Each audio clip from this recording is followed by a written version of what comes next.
Bismillahirrahmanirrahim. Assalamualaikum warahmatullahi wabarakatuh. Innal hamdalillah wassalatu wassalamu ala Rasulillah wala haula wala quwata illa billah amma ba'd. Saudara-saudara sekalian, pada kali ini kita akan masuk kepada pembahasan pembagian hadis berdasarkan kualitas hadis itu sendiri.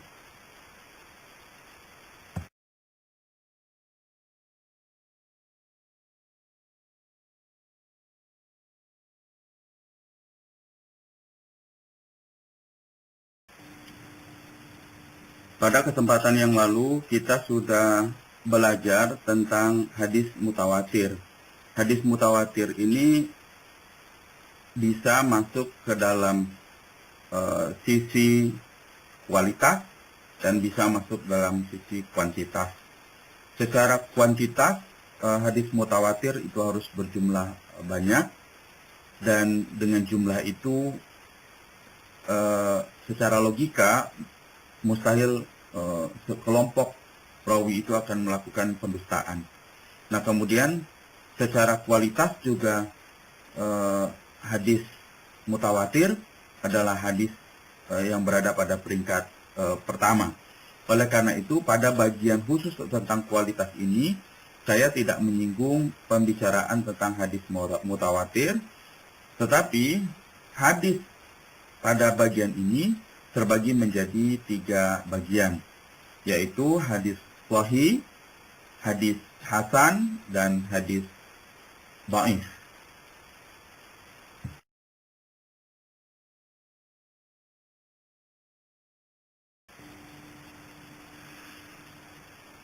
Bagian yang pertama yaitu hadis sahih. Apa itu hadis sahih? Hadis sahih ini sebagaimana yang disampaikan secara terminologi oleh para muhaddis, bahwa hadis sahih adalah mattasala sanaduhu ruwiya an adlin dhabitin ghairu syadz wala mu'allal, yaitu hadis yang jalur sanad itu adalah jalur transmisi dari satu penutur, dari satu rawi kepada rawi yang lainnya. Nah, itu bersambung mulai dari rawi yang terakhir atau periwayat yang terakhir sampai kepada Nabi Muhammad SAW. Lalu hadis ini, para rawi hadis ini juga harus bersifat adil. Adil dalam hal ini berbeda dalam perkara hukum. Kalau dalam hukum disebutkan bahwa menetapkan keputusan perkara sesuai dengan proporsinya. Sementara kalau adil di dalam terminologi hadis, itu secara sederhana lebih kepada persoalan moralitas rawi, moralitas periwayat itu. Nah, kemudian dhabit. Apa itu dhabit? Nah, dhabit ini lebih kepada secara sederhana lagi pada masalah persoalan kapabilitas keilmuan orang. Apakah orangnya cerdas atau orangnya kurang cerdas atau orangnya tidak cerdas, misalnya seperti itu. Itu yang disebut sebagai dhabit. Nah, dua istilah ini yaitu adil dan dhabit seringkali disebut dalam satu terminologi, yaitu thiqah. Jadi kalau ditanya apa itu thiqah? Thiqah yaitu adil dan dhabit. Nah, selanjutnya bahwa dalam hadis itu tidak terdapat syadz. Syadz itu adalah kejanggalan. Nah, itu dia syadz. Dan kemudian tidak juga terdapat di dalamnya ilat atau cacat.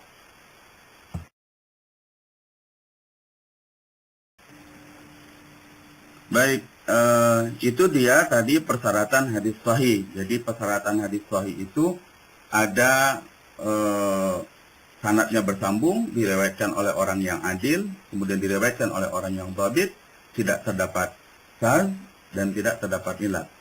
Nah, itu diistilahkan oleh misalnya Syuhudi Ismail menyebutnya sebagai kaidah mayor.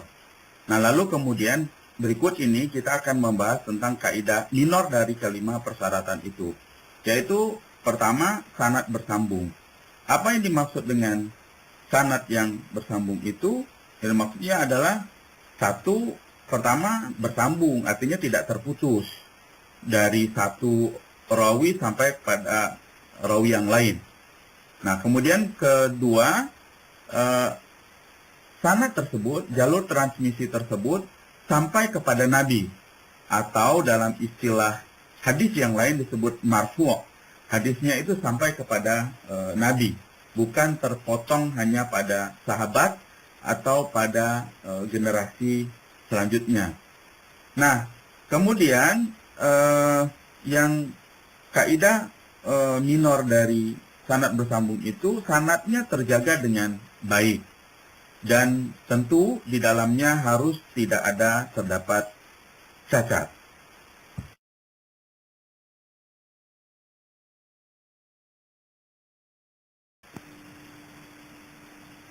Kaidah selanjutnya atau persyaratan selanjutnya dari hadis sahih adalah rawi yang adil. Ini kaidah minor selanjutnya. Nah, apa yang dimaksud dengan adil dalam hadis, dalam periwayatan hadis? Tadi saya sudah sampaikan bahwa secara garis besar adil ini berhubungan dengan personality orang atau berkenaan dengan moralitas seorang rawi itu. Nah, lebih rincinya bahwa orang yang adil itu pertama dia harus orang yang Islam. Jadi ketika rawi itu diriwayatkan oleh orang yang non-muslim, maka riwayatnya tidak bisa diterima. Karena syarat pertama dia harus Islam. Lalu kemudian kedua adalah mukallaf. Mukallaf ini yaitu orang yang sudah dibebani dengan kewajiban-kewajiban, atau dalam kata lain orang yang sudah cukup baligh, sudah mengerti, sudah paham, dan cukup umur lah begitu. Kalau anak-anak misalnya, maka dia masih belum dikatakan sebagai orang yang adil. Lalu kemudian orang tersebut juga harus menjalankan syariah. Jadi tidak boleh menerima riwayat dari orang yang hanya menyampaikan kebaikan-kebaikan, menyampaikan dakwah, tapi kemudian dia tidak melakukan apa yang ia sampaikan. Ini sesuai dengan apa yang disebut oleh Allah, kabura maqtan indallah an taqulu ma la taf'alun. Allah juga sangat murka kepada orang-orang yang sering bicara tapi kemudian tidak melakukan apa-apa, lebih kurang seperti itu. Nah, terakhir dari persyaratan adil ini adalah menjaga muru'ah, menjaga akhlak, menjaga moral, menjaga tindak tanduk berdasarkan norma agama. Ini yang disebut sebagai muru'ah. Jadi 4 hal ini, yaitu Islam, kemudian mukallaf, kemudian menjalankan syariah, dan menjaga muru'ah. Ini adalah kaidah minor dari persyaratan mayor, yaitu rawi yang adil.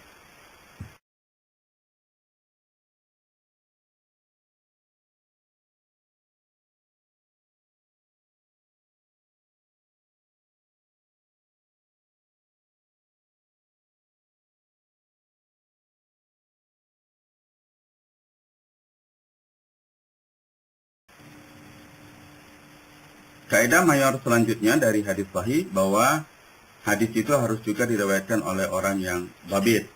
Apa itu dhabit? Dhabit tadi sudah saya disampaikan bahwa secara garis besar dhabit ini berkenaan dengan kapabilitas keilmuan seseorang atau kemampuan persoalan kecerdasan seorang rawi itu. Nah, apa yang dimaksud dengan rawi yang dhabit itu? Nah, minor dari persyaratan ini adalah pertama, orang tersebut harus hafal dengan baik riwayat yang ia terima. Rawi itu sangat cepat ketika ditanya tentang sebuah hadis misalnya bagaimana, maka kemudian dia menyampaikan secara cepat dan lugas. Kemudian kedua, dia juga tidak hanya hafal, tapi rawi tersebut juga harus paham dengan baik riwayat yang dia sampaikan. Jadi bukan asbun begitu, bukan asal bunyi, tapi ya dia paham dengan baik apa yang riwayat yang dia sampaikan itu. Karena kan tadi berkenaan dengan adil misalnya, ada korelasinya sih dengan adil misalnya, karena dengan pemahaman dia bisa melaksanakan apa yang ia sampaikan itu. Lalu kemudian yang ketiga, dia juga tidak cukup pada hafal lalu memahami, tapi dia juga harus mampu menyampaikan dengan baik riwayat yang ia terima. Jadi ketika dia ditanya, dia langsung jawab, oh persoalan tentang zakat, maka hadisnya adalah ini. Persoalan tentang mahram misalnya, maka jawabannya seperti ini. Nah, dia mampu dengan menyampaikan dengan baik apa yang dia sudah terima. Selanjutnya, dari persyaratan hadis sahih, tadi sanadnya bersambung, diriwayatkan oleh orang yang adil, kemudian oleh orang yang dhabit, lalu di dalamnya tidak terdapat syadz. Apa itu syadz? Syadz secara sederhana maknanya adalah janggal. Jadi tidak ada kejanggalan di dalam periwayatan hadis tersebut. Nah, makna yang lain adalah sebuah riwayat yang diriwayatkan oleh orang yang thiqah dan bertentangan dengan orang yang thiqah lainnya. Nah, ini misalnya definisi yang disampaikan oleh Imam Syafi'i misalnya. Ada juga kemudian pendapat yang menyatakan bahwa sama lebih kurang dengan apa yang didefinisikan oleh Syafi'i, yaitu riwayat seorang rawi yang thiqah dari seorang guru. Nah, jadi ada guru kemudian punya beberapa murid. Nah, muridnya ini ada beberapa orang yang thiqah, dan itu meriwayatkan hadis itu lalu riwayat yang diriwayatkan oleh orang yang thiqah tadi menyelisihi temannya yang meriwayatkan dari guru yang sama tersebut. Tetapi yang menyelisihinya lebih kuat keadaannya. Bisa jadi misalnya karena kuantitasnya, karena jumlahnya ada satu orang yang kemudian menyelisihi 11, 12, 10 orang gitu. Atau yang lebih thiqah darinya. Nah, ini kan aneh begitu. Kalau ada orangnya cerdas gitu, tapi kemudian kok bicaranya atau riwayat yang dia sampaikan itu berbeda dengan orang-orang yang hebat yang lainnya. Nah, ini kan sebuah keanehan misalnya seperti itu. Nah, ini disebut sebagai syadz atau janggal. Hari ini misalnya bolehlah kita analogikan dengan yang terjadi hari ini. Para ilmuwan, para ulama misalnya, banyak ulama menyatakan tentang harus berhati-hati dengan virus corona yang terjadi hari ini misalnya. Tetapi ada satu ulama atau satu pakar yang menyatakan udah nggak apa-apa gitu. Padahal mereka sama-sama pakar. Nah, tentu saja ketika terjadi penyelisihan inilah yang disebut sebagai syadz. Nah, ini bisa kita terapkan dalam kehidupan kita sehari-hari. Ada banyak orang cerdas, tapi satu orang cerdas ini kemudian kok berbeda ya daripada yang lainnya. Nah, ini sudah masuk dalam kategori janggal begitu.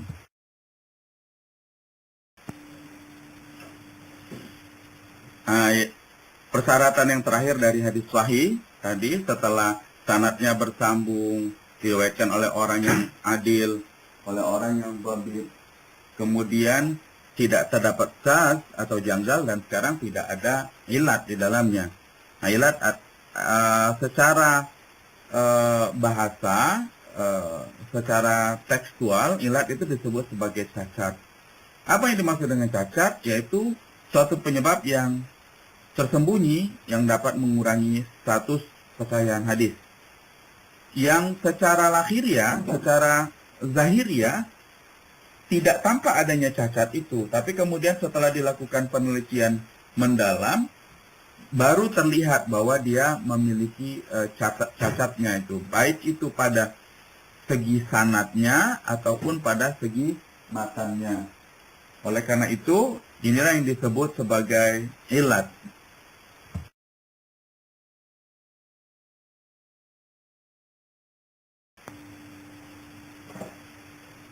Pembagian hadis yang selanjutnya yaitu hadis hasan. Apa itu hadis hasan? Hadis hasan pada prinsipnya adalah hadis yang memenuhi persyaratan-persyaratan hadis sahih tadi, yaitu, sekali lagi diulang, ittisalus sanad, sanadnya bersambung, rawiya an adlin, diriwayatkan oleh orang yang adil, kemudian dhabit, orang yang dhabit, tidak terdapat syadz dan tidak terdapat ilat.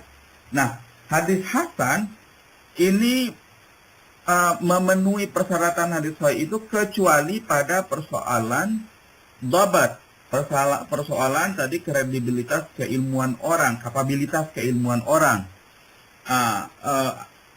Jika orangnya, katakanlah kita punya 3 istilah di sini. Misalnya orangnya cerdas, lalu kedua orang kurang cerdas, dan ketiga orang tidak cerdas. Nah, hasan itu jatuh pada orang yang kurang cerdas, bukan orang yang tidak cerdas. Dalam istilah umumnya, dalam istilah hadisnya sering disebut sebagai qillatud dhabat atau ghairu dhabat atau ghairu tamud dhabat. Jadi tidak tam dhabat, tidak sempurna kedabitan orang itu. Nah, jika rawinya, salah seorang rawi atau beberapa rawi terdapat di dalamnya adalah orang yang kurang sempurna kecerdasannya, dhabatnya itu kurang sempurna, maka hadisnya dimasukkan ke dalam hadis hasan. Nah, dalam hal ini saya singgung sedikit dalam persoalan dhabat ini juga, misalnya ada, tadi sudah saya sampaikan, ada orang yang tamud dhabat, sempurna kecerdasannya, kemudian ada orang yang kurang sempurna kecerdasannya. Nah, hadis hasan ini masuklah ke dalam kategori hadis seperti itu. Nah, dan hadis hasan ini pertama kali kemudian dikemukakan oleh muhaddits, yaitu Imam Tirmizi. Sebelumnya ya tidak ada istilah hasan, pilihannya hanya sahih atau dhaif. Namun kemudian setelah dilihat pada hadis-hadis dhaif itu ternyata hadisnya masih bisa digunakan, masih bagus, masih layak dan sebagainya, maka ada kriteria hadis hasan. Nah, hadis hasan ini berkenaan tentang kapabilitas keilmuan. Dari sini juga boleh diambil pelajaran dalam kehidupan kita bahwa untuk menilai seseorang itu, kalau dari persoalan keilmuannya, ya kalau dia kurang cerdas, boleh saja, nggak apa-apa, nggak jadi masalah. Tetapi yang menjadi persoalannya adalah persoalan keadilan, masalah adil tadi. Nah, adil itu adalah masalah moralitas, ya, masalah moralitas. Kalau orangnya sudah cacat moralnya, maka ya tidak ada tawar-menawar, itu hadisnya dhaif begitu kalau dalam perkara hadis dhaif. Nah, dalam kehidupan sehari-hari tentu ini bisa juga kita ambil sebagai ibrah. Kalau secara moralitas orangnya memang sudah tidak baik, meskipun dia orangnya tidak terlalu cerdas, masih bisa masih bisa dapat dipercayalah orang itu, gitu. Tapi kalau dia sudah dari moralnya tidak tercela, nah ini bisa menjadi presiden tidak baik. Makanya misalnya saya agak sependapat dengan Ari Agustia Ginanjar yang mengkategorikan kepada kecerdasan itu ada 3. Ada emotional quotient, ada intellectual quotient, IQ, kemudian ada spiritual quotient. Nah, bahwa orang yang, dan itu terbukti dalam kehidupan sehari-hari, orang yang hanya mengandalkan IQ, intelligence quotient-nya itu, kecerdasan intelijensinya, itu ternyata dalam kehidupan bermasyarakat juga tidak terlalu bagus begitu ya, kalau dia hanya menyandarkan itu. Tapi ada faktor yang lain, yaitu emosional and spiritual quotient, yaitu kecerdasan emosional dan kecerdasan spiritual. Orang pintar tapi kemudian moralnya dia sombong, ya maka ya tidak ada orang yang mau menggunakannya. Tapi sebaliknya orang yang biasa-biasa saja tapi kemudian dia tawadu, kemudian dia mau bekerja sama dengan tim, dia tidak akhlaknya baik dan lain sebagainya, tentu ini bisa memberikan peluang untuk dia menjadi lebih maju.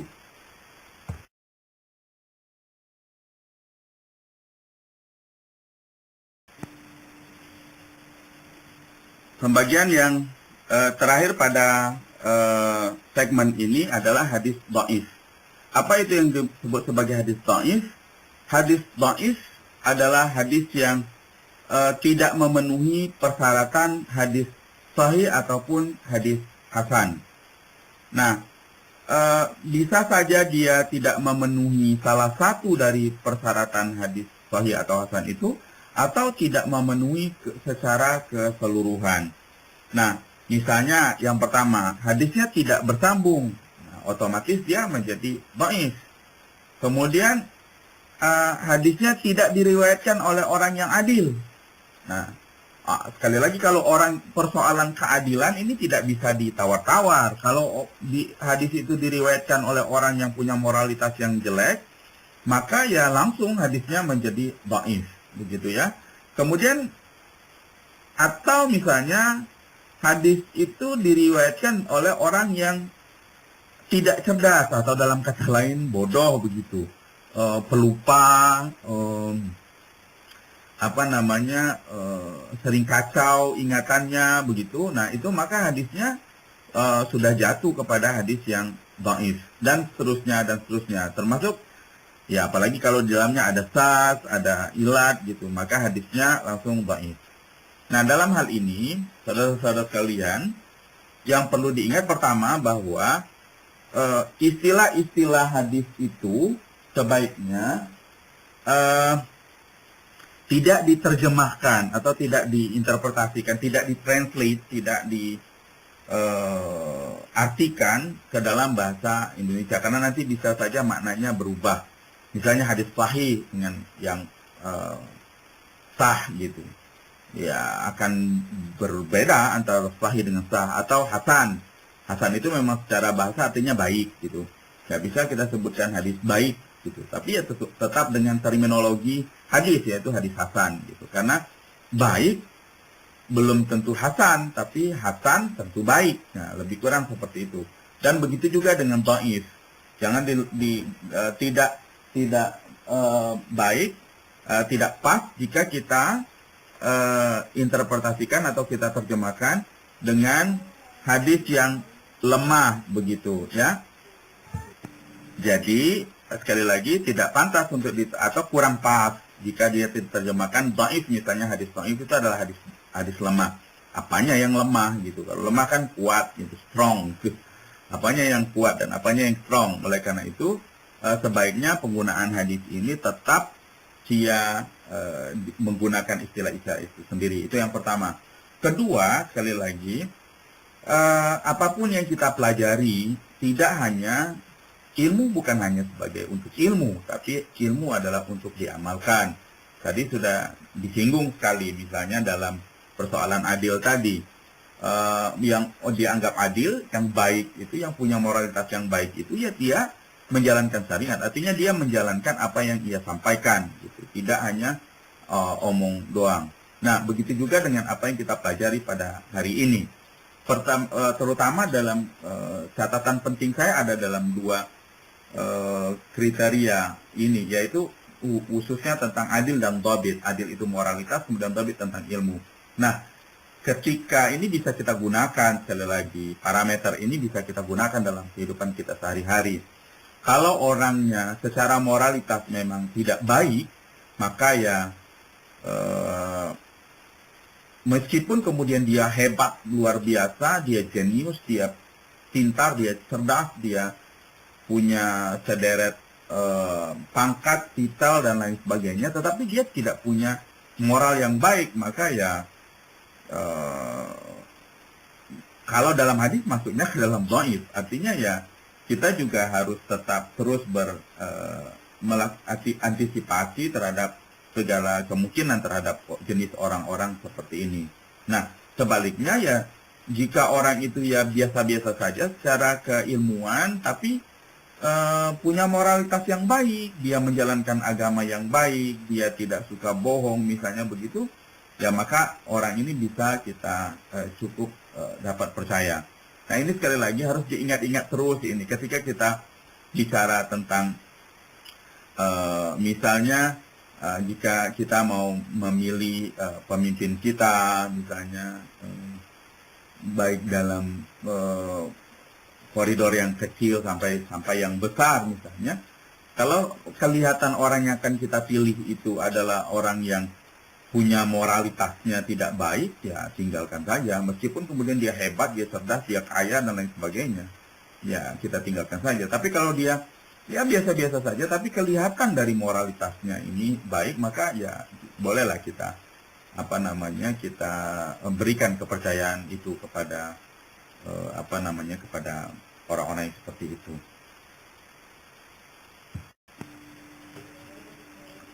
Demikian apa yang bisa kita sampaikan pada kesempatan kali ini. Segala sesuatu tentu kembali kepada Allah Subhanahu wa taala. Artinya wallahu a'lam bishawab. Allah yang lebih paham, Allah lebih tahu segala kebenaran itu. Selanjutnya mohon kepada saudara-saudara sekalian yang mendengarkan penjelasan ini untuk dapat like dan subscribe channel yang saya bangun. Mohon doa, mudah-mudahan kemudian channel ini bisa memberikan manfaat yang seluas-luasnya kepada umat manusia. Dan jika ada pertanyaan dan sanggahan-sanggahan serta lain sebagainya, dipersilahkan dengan hati yang dalam, yang rendah saya sampaikan. Dipersilahkan kepada saudara untuk menyampaikan di kolom komentar yang ada di channel saya. Mudah-mudahan kita bisa banyak dialog, banyak diskusi di channel tersebut. Sekali lagi mohon maaf atas segala khilaf. Wal afu minkum. Assalamualaikum warahmatullahi wabarakatuh.